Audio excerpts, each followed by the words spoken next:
You're listening to Storystruck. I'm Rachel, an editor and writing coach. And I'm Neno, a ghostwriter and book coach.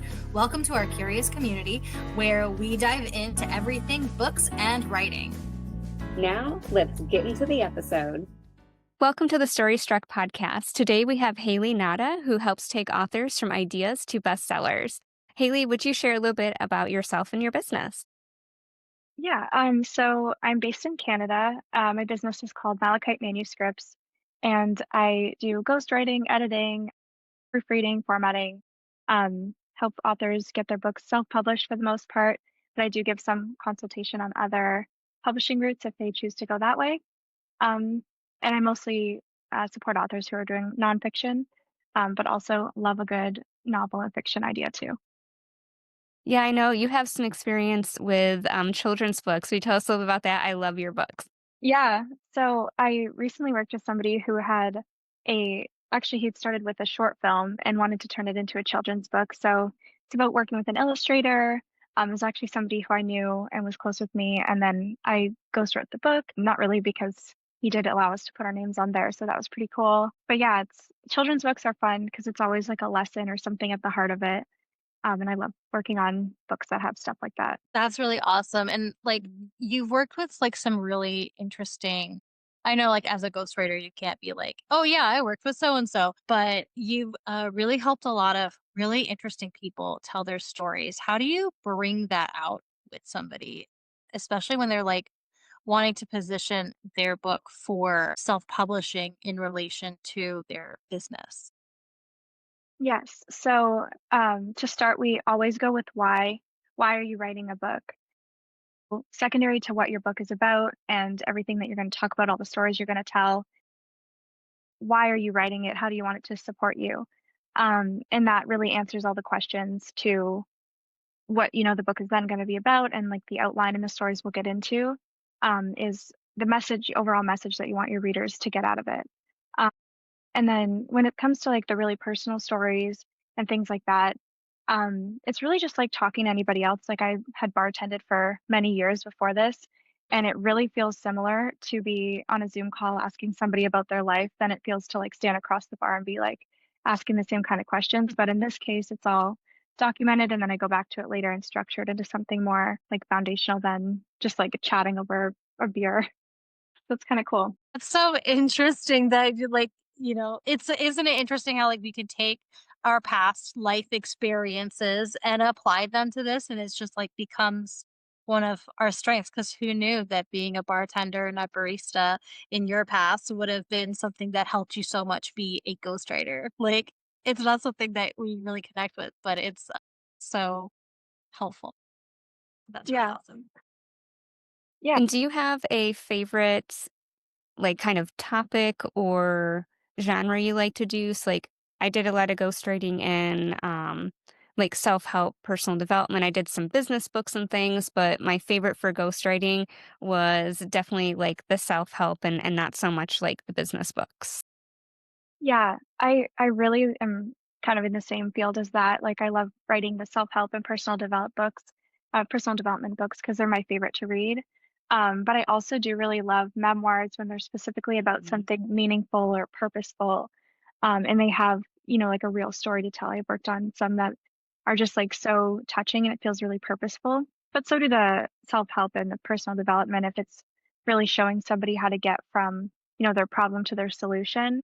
I love doing the research and learning new things, so that always interests me to write about. Yeah, and we have an episode about what is it? The impact of nonfiction. That's what it is, right? Yeah. And we talked a bit about that as well, with when you're writing a memoir or a narrative nonfiction, a self-help book, that power in the story there to help guide people through their own personal journeys. So it's really great when you have somebody who's been through a whole thing, but then sometimes they're not able to really put it into the story or the structure as a writer because they've lived this life and maybe they do something else. Maybe writing is not their strongest suit. To have a ghostwriter that can kind of walk them through that process and shape their experience into something beautiful, like a really impactful book. So it's really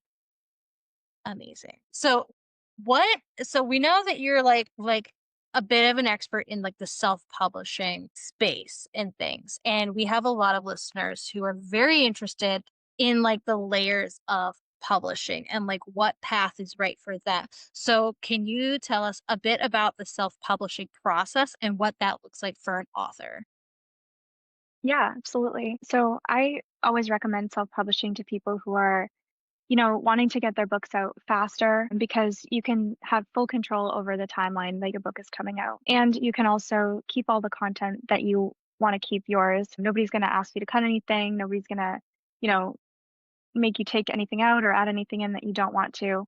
You have like full autonomy over your book. So there's a couple benefits there to it.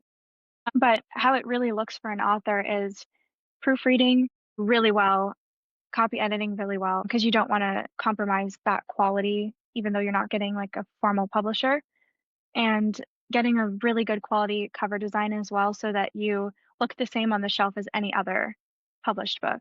And cover designs can be really simple to do.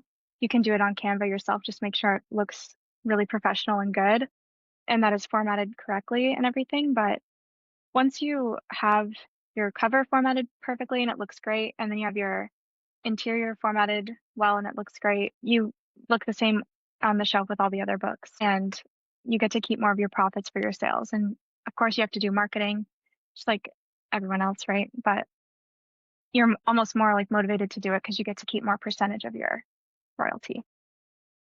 Yeah, having that control is absolutely huge. Getting to like make sure, like you said, it's your baby and you want to keep all the things that you want in it. You want the cover how you want it, all of that stuff. And I think when we look at books in the bookstore, because I had somebody be like, I would only want to read this or this or this. I'm like, okay, but are you actually looking when you're shopping online? Because there's not many brick and mortar stores left, right? We're mostly doing shopping online. Are you going and scrolling down to see who has actually published a book, what publisher is doing it? I really doubt it. I really, really do. And so that's kind of the magic of self-publishing. We don't have those gatekeepers in place that are doing that, but we can produce a book just as good quality as a traditional book. And I think that's important for us as self-publishers or indie publishers, is to make sure that we're not just slapping something up there, that, we're working with someone like you, Haley, for the process, getting that coaching from Neno, coming to someone like me for editing, going to a cover designer, or if you're doing it yourself, making sure that you're meeting industry standards and expectations of what a book cover should look like. And we want to make sure that we're doing that so that, number one, people are giving us good reviews, and number two, that we are upholding the integrity of self-publishing as a whole, that we can do just as good. We do not need to have a big publisher to do that for us. We can find the experts around to help us with it, and that may just take us a little bit more time to do some of those things, but it's still going to be infinitely faster than if you go a traditional publishing route. I love that you said that about the keeping the integrity of the book and, of the quality, because that's the most important thing with self-publishing is, it has that stigma because some people do just slap a book up there. But the people who really take the time and do it properly and keep the integrity, you would never know. And people are almost never checking the publisher on a book.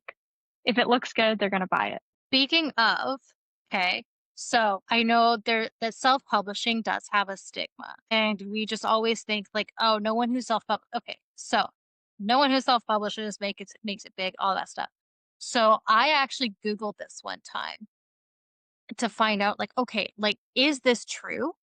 It is not true. Margaret Atwood, the author of *Handmaid's Tale*, is originally a self-published author. E.L. James of 50 Shades of Grey, originally a self-published author. Andy Weir, science Yeah. fiction author of *The Martian*, was originally a self-published author. I also read that Agatha Christie had been a self-published author originally. And I mean, like, you can Google the list, but like, my point is, just because you're self-published doesn't mean your book can't make it big. And it also doesn't mean that it won't be picked up by a larger publishing house down the road, even though that is not as common, obviously. But it is a possibility to keep in mind. But like, you have that autonomy, and that autonomy and timeline, especially for authors who have businesses and this is associated with their business model, that timeline is really important, because when you go traditional, it can take you like 2 years with a finished manuscript to get to that published place, because they're going through all of those checks and balances, whether you've done it already or not. They're still going to go through all of the pieces, and they're also positioning it based on the time in the market. And so it takes time, because they're like, oh, well, we already have 5 other sci-fi books coming out, so we're not going to release yours this year. We'll release it next season in order to position it with the rest of our stuff. Like, there's a lot of that goes into it from a publishing house perspective that you don't have to worry about if you self-publish. But the big thing is, I think sometimes people think that when they go and they just like, oh, well, I'll self-publish and I'll just go on Amazon and I'll self-publish through Amazon. And then they're like, well, I sold like 10 copies, because all they did was push go on Amazon and expect that was just going to take care of itself instead. And they didn't do any marketing for it and stuff. So is there any sort of marketing guidance that you tend to give your clients, or advice that you want to share with the listeners? Yeah, absolutely. And I'm glad you brought that up. It really made me think about what you just shared about Andy Weir. He originally started with like no audience, and he published his book one blog at a time and just got so much traction on it that he was like, I'm gonna make this into like a published book. And he got a book deal, and as soon as they bought his book, they also wanted to get his movie rights. And so it became this huge thing, but he didn't just overnight, write a book and then make it big. Like, he published his book in blogs, and the readers left comments and said, oh, we want to see this or like that. And he took their considerations in mind. So all of the readers were really invested. And that investment and them being able to give their opinions, I think really helped his book take off. And so that's what I recommend to people is engage with your readers, share about your process of writing the book. When you order your proof copies, take a video of you unboxing them, like, keep people involved, allow people to vote on stuff, especially if it's a fiction book. Like, what do you want to see happen next? Like, you can't give too much away. I think that's one thing that people have a misconception about, is like, what if I give too much away and then, nobody wants to buy the book after because they've already read it or whatever. But Andy Weir is a perfect example of how that's just not true. He did so amazing with his book because everybody was so invested. So just talk about your book all the time, everywhere you go. You never stop marketing it. And that happens even while you're writing, and especially while you're writing it. Yeah, actually, that's a That great is so example, true. because even E.L. James for 50 Shades, she started in fan fiction. And so she had a following just because she did Twilight fan fiction and stuff, and then took basically the story of her fan fiction and adapted it into her own story. And all of the things I didn't realize, all of the things that we talked about were movies. Also, the author who made Peter Rabbit, she was self-published as well, and also a movie. And so if you've got a great story, your story will be seen, will be read, because the power of word of mouth is still very powerful, despite that. Actually, probably more so in this digital age, honestly. So I think more yeah, so. what were you going to say, Rachel? Yeah, so like finding your audience in kind of outside the box ways. Like, we think as authors that we have to, maybe be doing everything on social or doing this or doing that. So I followed Johnny B. Truant. He's huge indie publisher. He's written some books on self-publishing now, prolific on the stuff that he did. And he was really big into kind of writing serialized fiction. And then, like, he just had a couple ideas, one with a couple people he was like co-authored with, about like writing a unicorn western, and like it just exploded and people loved it. And then he just had a random idea of a book series called The Fat Vampire, and he's like, all right, well, all the vampires we always see are beautiful and sparkly and gorgeous, but what would happen if you were fat and you became a vampire? And so, like, how would that impact you? And he created this series that was absolutely hilarious. And he always talked about this on a podcast. He had a podcast that was just for authors and stuff like that. And then, like, some of his lead magnet books, he actually published those as a serialized podcast.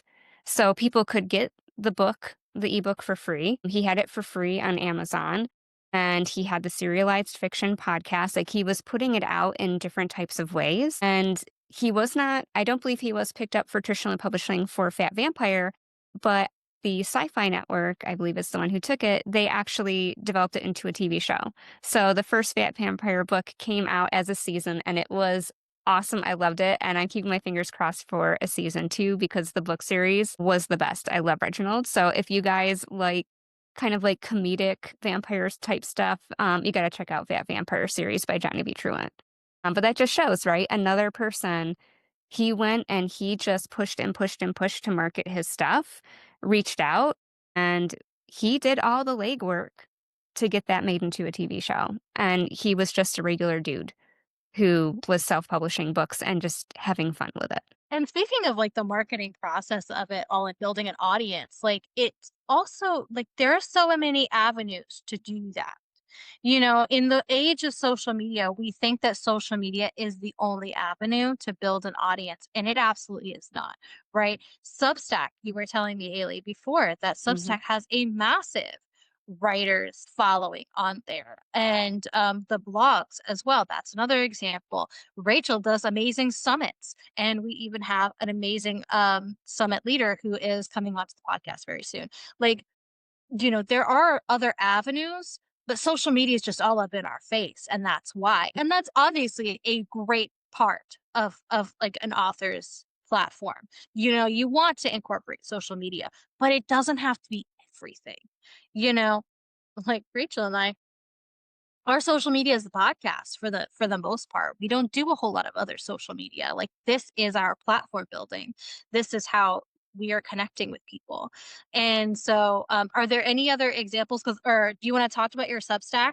Because I know you have a great Substack, and there's a lot of stuff to explore that I have not even really dived deep into on Substack because I'm not really familiar with that particular platform. You want to take it away, Haley? Yeah, I am a huge advocate for Substack for authors. The reason why is because the people on there are very engaged. It's not like going on Instagram where everybody's scrolling by you, or Facebook, or anything like that, TikTok. It's writers and readers, and they read long posts, and it's all just writing for the most part. They do have videos and stuff, and they do have other formats. You can even upload your podcast there. If you guys started one, you could put it there. Um, you can do it all on there, and you can have chat rooms with your followers and stuff.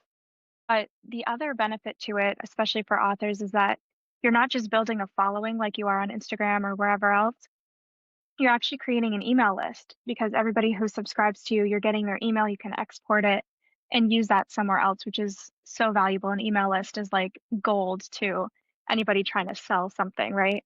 So it's building a long-term list of people that you basically own, I guess. You don't own the people, but you own their email until they unsubscribe, which they can anytime.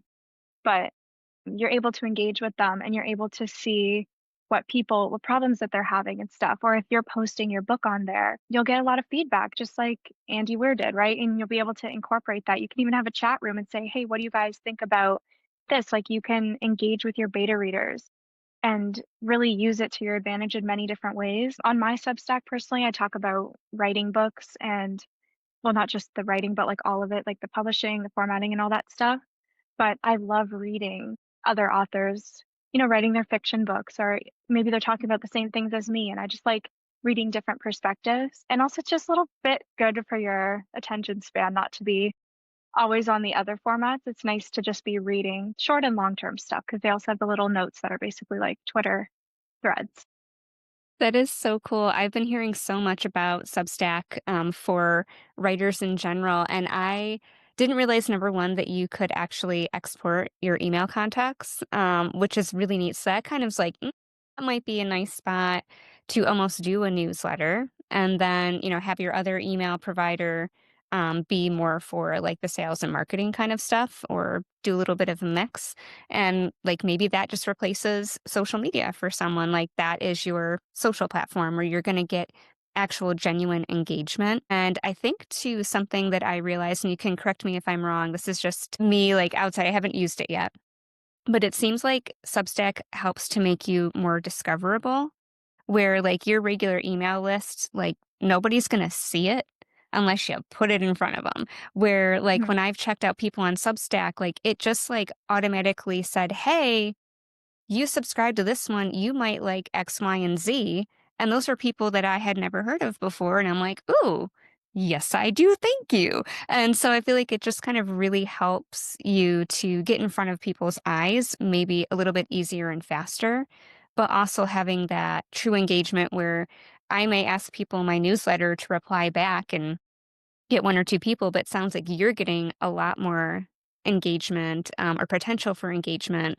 in something like that. Yeah, what I find really cool about it is that it is going out as a newsletter, but it stays there as a blog. So if anybody missed it, they can go back and read all of your previous posts, which a newsletter like eventually gets lost in your inbox. But I like that it stays and it lives there on your page. For anybody who's subscribed, they can read all of what you've put out, but then they still get your newsletter weekly to their email. And so they don't forget about you, which is kind of nice. So yeah, it definitely makes you more discoverable and boosts engagement with the people that you're trying to reach. So And does we'll that go have to their, oh, sorry, go ahead. no, that's fine. I was just going to say, and we will have Haley's amazing Substack linked in the description and anywhere else that that goes. So be sure to check her stuff out. I just wanted to drop that little plug in there. So I'm curious for the engagement on Substack. Does this go to their email and live like in an app in Substack? Like how are they having that communication back and forth with you? Yes. So every time you make like a long form post, it gets sent to their email and then it also lives on your profile on Substack. And so anybody who subscribes to you, they might find you through notes usually. In the notes, like I said, they're like tweets and they go to like the whole algorithm of people who can discover you there. And then they can go on your page and see all of the newsletters that you've put out like to date. And if they subscribe, they'll start getting them to their email as well. And the Substack is something that you can have a paywall for as well eventually or at some point, or if you decide to, right? Yes. So they say, and you could paywall any type of content. Like if I did a live event, I could paywall that, or a podcast, you can paywall. You can paywall your chat or your comments or certain posts or whatever you want to put a paywall in front of. And you can charge however much you want. They say it's about 3 to 5% of your subscribers will convert to paid, depending on, again, how valuable they deem your content and how much you're charging. But yeah, I think it's good whether you want a paywall or not, just even for discovery or for trying to sell your book or books if you have a line of books, or if you're writing one right now, like just to go on there and just like post a little bit about your journey, like was writing this morning, excited about, I see people type all the time, just name my characters, I'm really excited. And it just makes you feel connected to them and involved in their story. And it's like, now I'm waiting for all their books to come out so I can go and buy them. So it's definitely working. It's working on me. I think it would work on people. And you made it. We're so great at talking at the same time, Rachel. It's I crazy. Go know. ahead. So you made a great point how you want to buy others' authors' books from being on there. And I think as authors, we think we always have to sell to the reader. But if we also are getting other authors interested in our books, that's where we have cross promotion come into place, right? Because no matter what you're writing, like if you're writing a romance book, like, and you're connecting with other romance writers, that's huge because we're not in competition. Like, we support each other because I'm not gonna be able to write enough romance novels to satisfy everybody or even just one person. Like, they have a whole bunch of books they want to read. So that's where forming that community and connection with other authors is actually part of marketing your book. And making sure that we take the time to lift each other up and develop those connections. And then also having that writer community that you're building so you can talk with other authors in your genre and be like, hey, what's working for you? Like, how'd you find your beta readers? Do you think your betas might want to check out my book? Like, we're not stealing their beta readers. like they want to read books too. So I think just having those connections with other authors, we shouldn't discount that. That should be something that we should be working on for our whole writing career. Yeah, absolutely. And also like with the Substack or platforms that are similar to it or whatnot is that they're reading. So they're interested in reading. And like people who scroll on social media, like Book Talk is a thing. It's amazing and I love it. And there's even like Instagram or whatever, like basically Book Talk on Instagram. And it's amazing. It's done wonderful, wonderful things for people and for the publishing industry and for authors. But also, there's a lot of people who are just like, oh, I wish I was a reader, and they scroll past, kind of thing. But on Substack, this is a platform of people who actually are coming to it to read words, and so especially if they're following you and they're like interested in reading, interested in writing and books and all that jazz. So it's a really great space. And I think overall, like when it comes to like the self-publishing and even just like even if you're not self-publishing, because either way you have to market your book, whether you go traditional publishing or self, like you have to market it's not just like, well, I made it and I can put it out there and I never have to like talk about it again. You have to market it and stuff. But overall, when it comes down to self-publishing, I think if we focus on as authors and guides of some whatever sort, when we focus on crafting the book that we are proud of, not just putting it in this is where I think self-publishing has kind of gotten a little bit of a bad rap, is because there are a good handful of authors who have just put something out there just to put something out there, just to be, oh, well, go check out my book, or to fit it into their marketing funnel,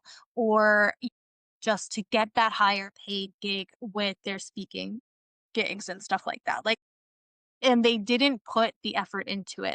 They didn't have it proofread. They didn't have it, have a good cover design. They didn't go that extra mile to make sure they were putting something wonderful out in the world, just that they were putting something out to the world. And I think that's kind of where self-publishing has kind of gotten that reputation.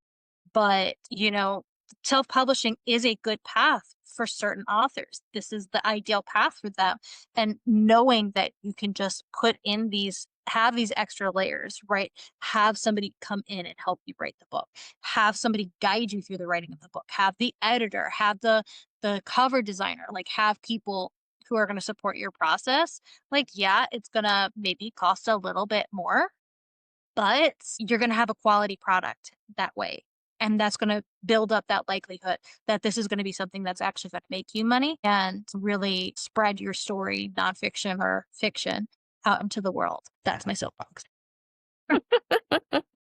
I love that you said that. And when it comes to nonfiction, your book is really your business card, right? So you want it to be your best foot forward. Nobody's going to be compelled to work with you or buy your offer or whatever it might be if your book is like shite. I don't know if we swear here, so I'm just going to say that. We swear. Okay. Well, yeah, nobody will buy it if it's not good. So you want to be putting your best foot forward. That means having it done properly. The other thing is when you think about your book being your business card, like give it to everyone you work with. If you're working with somebody and they don't know you have a book, give them a book or give them 2 copies and say, give one to a friend, like try and, and ship them like a physical copy if you can, or give it to them if you're like in person. Because it'll keep spreading the awareness, not only about your book, but about your services. And, that's a big question that a lot of authors will ask when they're working with somebody is like, how am I going to get the return on my investment when it comes to, I'm hiring a ghostwriter, I'm hiring a proofreader and an editor, and somebody's going to publish it. And it's going to cost me all this money. How am I going to make it back? It might be from your sales. Most likely it probably won't. What it's going to end up coming from is you're selling your offer, you're speaking, you're doing these things. So use it to your advantage that way, and just keep in mind your expectations when it comes to making money off of the sales of your book. And when that comes to fiction, you can do it, but that's your full-time job is marketing your book, usually when you're writing fiction full-time. Yeah, exactly. When I worked as a ghostwriter, people would always come to me be like, well, I want to be a bestseller. I want to sell all these copies. I want to do all of this. I'm like, that's lovely. We would all like that. But let's sit down and be realistic for a moment. A lot of times for nonfiction, like you said, they're using that for their business. There's a reason that they're doing that. And to know, like you said, like you're not necessarily making money, you know, from your book. You're making money off of your book, of what your book can do for you. And then when we're in the fiction space, that's where you need to have a big backlist because you're not using your fiction book to sell your coaching services, right? That doesn't make sense. You're selling your book to sell your book and entertain people. So you really need to have a backlog, a back catalog of books if you want to, make a living as a fiction writer. And I think a lot of people get disillusioned when they have one book out. And like Neno was saying, they're like, I only sold 10 copies. Well, that's probably realistic, especially for your first book. And if you haven't done the marketing, you haven't built that audience, you need to have multiple books out so you can have another book to drive someone to after they've purchased one. And then you just kind of keep building, and then you eventually have that snowball effect that you're building your audience as you're doing subsequent books, and you have more books to keep them into your funnel and keep them excited. Now they're checking out your Substack or your podcast or whatever other content you're putting out there. And then that is how you just continue to build and build your audience. And then as a result, build your revenue from your book sales. But just one book really isn't going to cut it in the fiction space. I follow this literary agent or former literary agent on social media, and he actually did the math. And I saved it at some point somewhere because I'm like, I don't math. I do words, I don't math. I don't do numbers. They don't compute in my head. And so he actually did it like, okay, if you sell this much, this is the lifetime of the book. This is your amount. And then so you need to have like these 5 books lined up. Like you need to have like all of these books coming out in order to make, and then he brought it to like $50,000 a year. And so like, if you want your average like annual, sorry, my thing just messed up. Sorry. Can you guys hear me? Yeah, we got you just fine. Okay. Well, it just jumped off my headphones. So that's fine. But if you want your annual amount to be 50,000 a year, you have to have a certain amount. Did it just change? Oh my goodness. This is going to have to be edited out. I got a phone call and it jumped. Anyways, you have to have a certain amount of books out, selling a certain amount of copies per year in order to make that $50,000 a year. And it was like 5 books over 5 years to get to $50,000 as a fiction author, as like the generals. And I thought that was wild. I'm like, wow. Cause like I'm just into the writing process of things. When it comes to the selling of the books, that is not my zone. I can tell you some basic marketing things for nonfiction, but for fiction, I'm learning it.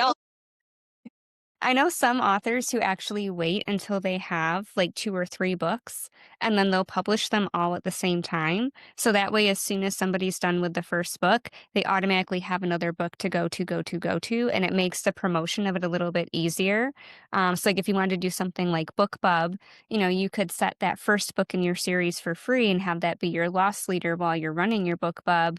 And then as soon as they finish that, they're going to want to buy your other books. So there's definitely a lot of strategies you can use in marketing and kind of thinking about it. And Haley, something that you were talking about with, telling the people to bring their books and give their books away to people and give them 2 copies. Something that I heard an author do and I thought was so fun is she got copies of her book and she went around like the neighboring towns and she put copies of her book in the little free libraries that we have in a lot of places in the US. And she's like, I'm getting people's eyes on my book. I'm getting my name out there. It doesn't matter that somebody's taking that for free because they're going to remember me. They're going to talk about me. They're going to share my book with somebody else. And that's just all exposure that she's getting for the cost that she just had to pay for the book. And I just thought that was super fun. And to also take a look in your areas and see if you have small bookstores, if they'll carry copies of your book. You can have people request your book at libraries, things like that. There are ways that we can get our books out there in the world, even without having to go through a traditional publisher. We just have to do a little bit more of the legwork. But even if we were with a traditional publisher, we'd still be doing marketing anyway. And how long realistically would our book sit on a shelf in a brick and mortar bookstore with all the other books that are around there? And realistically, how many brick and mortar bookstores are there even left? So, like, when you look at what you're giving up to go the traditional route, when you're still having to do your own marketing, you're still having to do your own legwork, you kind of have to decide if it's really worth it or not for you, for all the loss of control that you'll get and being able to put your books out when you want to. I know there's a lot of authors who are traditionally published who are actually now switching to be self-published because they want the control that they currently don't have with their books, and they would like more of their royalties than they're currently getting. Yeah. What's something I find so interesting about what you just said, Rachel, like someone like Stephen King, like we always like put these big names on pedestals, right? And you know, everyone wants to be like that. And he's actually not published most of his books by, the big five publishers. He switches publishers all the time because he's shopping around, right? He wants the best deal, he wants the best thing for his books. And that's something that I think everyone should do is keep in mind what you're getting out of it. What do you want to get out of it? And then decide that before you decide who you're going to work with. And it's not always in your best interest to work with these, huge name companies unless they're giving you that with what you want. So keep that in mind when you're shopping around or whatever you're doing. I think it's more important too, if you decide to go the traditional route, especially as a fiction author, is that whenever you're shopping around for a literary agent who believes in your work and who is ready to fight for it, because they are the ones who are going to be doing a lot of the seeking of the publisher, the ones who are going to be helping you navigate the contract process and like the what's the deal of things and stuff. So you want to actually, like, when you're looking at publishing your book, you're looking for your literary agent. You're not looking for the publisher so much, because your literary agent will be like, oh no, your book is perfect for this house. Let's pitch them, or like, let's shop it here. And that's a little bit more important, at least in the fiction space. I don't think you do a whole lot of literary. Do you do a lot of, I know one literary agent who works in nonfiction, so I guess you do. Yeah, there's not Yeah. many publishing houses that you pitch directly. Normally, you're going to go through an agent, and even if a publishing house will accept unsolicited manuscripts, which is kind of few and far between, usually they want it vetted, I would still say you'd want a literary agent because, just like you were saying, Neno, they're going to bat for you. They're going to be negotiating everything, your royalties, your rights, whether those are rights for, translations, for audio, like all of these things. There are so many legal bits and bobs in there that they are negotiating on, that it's kind of hard if you're going in just to do that by yourself to know, am I really getting the best deal possible? And, your agent is your manager, just like, people in sports, they have a manager, they have a coach. A literary agent is your coach, your manager for you. And they do a lot more than just help pitch. They're going to give you feedback on your manuscript. So they might say, hey, this isn't quite polished enough for me to pitch this. Like, let's do these things. This could really be strengthened here. And so they may kind of give you feedback, have you do it on your own. They may help connect you with an editor, because your book needs to be the best book it can possibly be before they're going to pitch it to a publishing house. But I will back up and say, your book also needs the best that you can possibly make it before you are pitching it to an agent. Agents get so many manuscripts that they don't have a lot of time. If your book is not, catching them the first few pages, they're not going to finish reading it. If they see a lot of typos or glaring errors in your first few pages, they're not going to keep it. If you can't keep dialogue and pacing, like any of these elements of it, they're not going to finish it because they're like, this is way too much work for me. If I'm already seeing this in the first few pages, this is going to be throughout the whole book. So this is where you really want to make sure that you've done self-editing and that you've gone professional editing and feedback from beta readers, all of those things. just as if you were going to self-publish. You want it to be a glorious, beautiful book that can then have eyes on it as if they were going to buy it and publish it today. Yeah, and I think that's the thing. It's like we need to focus on, if we're wanting to do the traditional route, to focus more on finding our sole literary agent versus getting a big 5 deal. Because the big 5 deal, I don't know about you, but some of my favorite books ever published were not from the big 5. And I know like they have like, anyways, there's like a whole publishing is just wild. This thing is there's so many little branches and so many little things, because like I think most people know about traditional like big 5, like and then self, but then there's also vanity, there's also hybrid, there's also indie, and like they can be so gray. There's so much variance, and so yeah. Yeah, I think we'll need to do like a whole future episode just on like the vanity press versus like the hybrid publishing, because I feel like that is such a huge, juicy topic to dive into and so much information that, yeah. So, Haley, I want to thank you so much for coming on and talking to us about this self-publishing process. And would you, do you have any last thoughts or words you want to share, and tell folks how they can get a hold of you? Absolutely. Thank you guys for having me on. This has been so fun. And I can be found at malachitemanuscripts.com. I have a freebie on my website. If you go to malachitemanuscripts.com/free, I have a plan your book PDF you can download. And you can also find me on Substack, Manuscript to Marketplace. And yeah, it's been wonderful to chat with you guys. And we'll Thank you have so much for all of those coming. linked. We'll have all those linked in the description below. Thank you for listening. Check out the show notes for details and links from the episode. And don't forget to subscribe and follow for more. Special thanks to our composer, Micah Silverstein. Enjoy the rest of the music.